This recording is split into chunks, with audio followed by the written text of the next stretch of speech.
on what we've learned about the events of the Civil War so far, how the Emancipation Proclamation issued by President Lincoln would end slavery in southern states, and the other reasons the Confederate States had for secession, how would you think the Civil War would end? Kelsey. Well, you have two groups that are really fighting for very different things, and they don't seem to like each other very much. They're losing people on each side. Very different ideals regarding slavery. So I would think that with all these battles they've already been fighting, that there's going to have to be one like blowout, bloody battle that eventually a side is like, we're sick of this, or they lose too many men. So I'm guessing that's going to be played out. That ends it. Alright, good, good. Funny you would think that. That was the plan. General Lee thought that as well, based on the events of the past few years, just battle after battle after battle. But, though there was some bloodshed, the Civil War would come to an end April 9th, 1865 in Appomattox Courthouse, Virginia. Confusion there is that it was actually not a courthouse, it was actually the name of the town, Appomattox Courthouse, Virginia. This is where the final battle of the Civil War would take place. A bit confusing, I know. The Confederate Army thought that this battle would be their last stepping stone to victory. General Lee was attempting to rally Confederate troops from North Carolina and resume fighting, but was caught off guard by the Union Army, led by Ulysses S. Grant, in Appomattox Courthouse, Virginia. A battle that would only last a few hours, ending the Civil War, a war that would claim more American lives than any other war before it or after it. The location that General Lee, the leader of the Confederate Army, would sign his official surrender was actually a low-key tavern. Again, not a courthouse. It was more like that house in the neighborhood that everybody chills at. You know the one. Kelsey, did you have a question? Yeah, so, I'm a little confused. So, it was a big battle, or it was a small battle? Like, why did General Lee, he's been fighting this whole time, give up so easily? Like, what happened on that? I'm a little confused.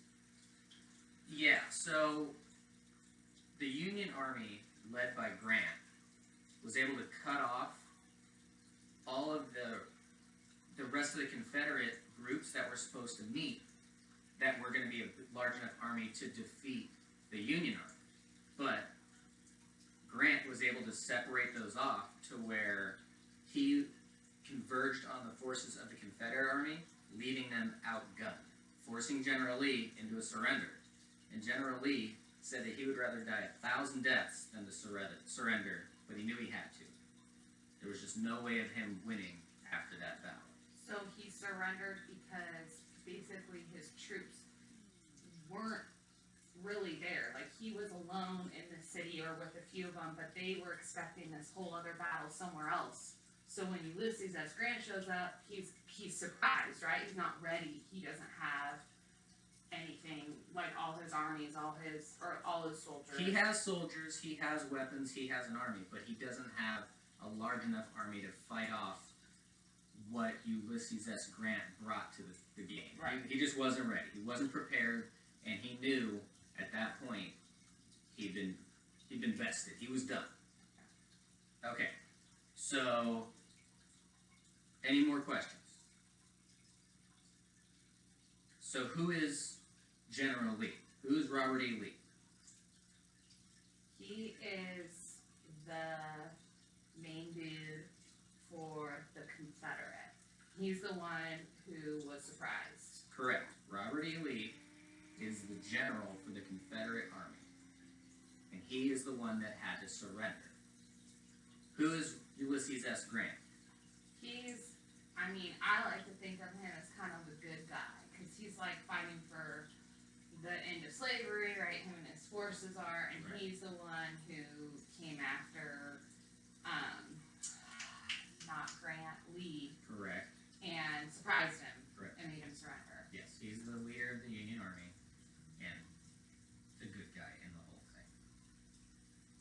These two men would bring an end to a major chapter in American history by ending the Civil War.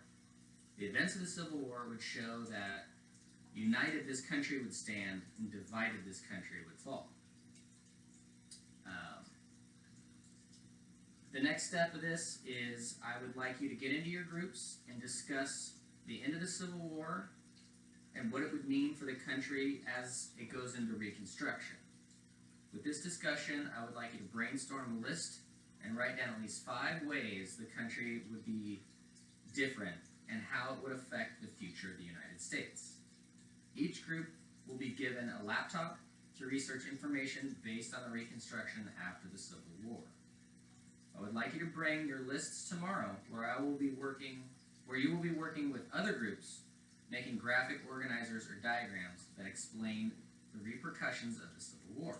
Agriculturally, economically, labor-wise, how did it change our country as a whole? These diagrams will be hung on the wall, so I want you guys to use all your artistic talents to make my walls look good. These will also be great references to assist you in the study of your upcoming tests on the Civil War. Though they will be covered during the tests, remember, you will have a short written essay on the test. This may be on it, so brush up on your knowledge. I will also be coming around to each group to answer any questions you might have about the Civil War, Reconstruction, and the upcoming project. Not too much answers on the test. Those are kind of a surprise. So, group up. I'm just gonna, is it okay if I just use my phone to make the list, since we're doing like a poster tomorrow? No. I need it. Paper, pencil, normal stuff.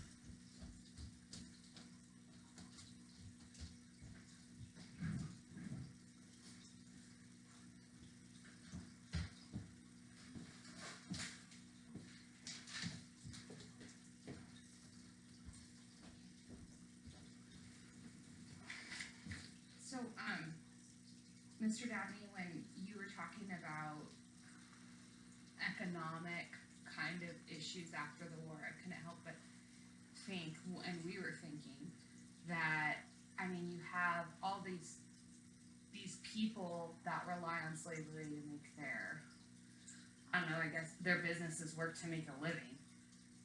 So, they would now probably have to pay slaves, right? Absolutely. And so, I mean, I guess the end of slavery would maybe, I mean, they'd be making less money, right? So you'd have all these people who are making a lot of money for the economy making less. And then, I mean, I guess maybe their things would be more expensive, because now they have to pay people. That's good. Write it down. Write it down. These are all good ideas. So, write them down. Brainstorm. Brainstorm. Okay. So that's what you're looking for, though? Things Yes. like that. Things like that. Why does it cost more to farm?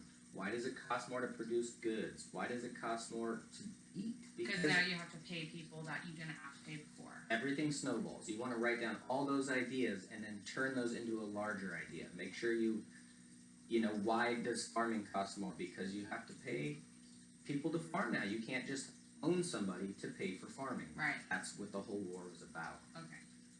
All right. All right. Very good. Thank you. Thank you. Well, I think we can do that. What are you guys think?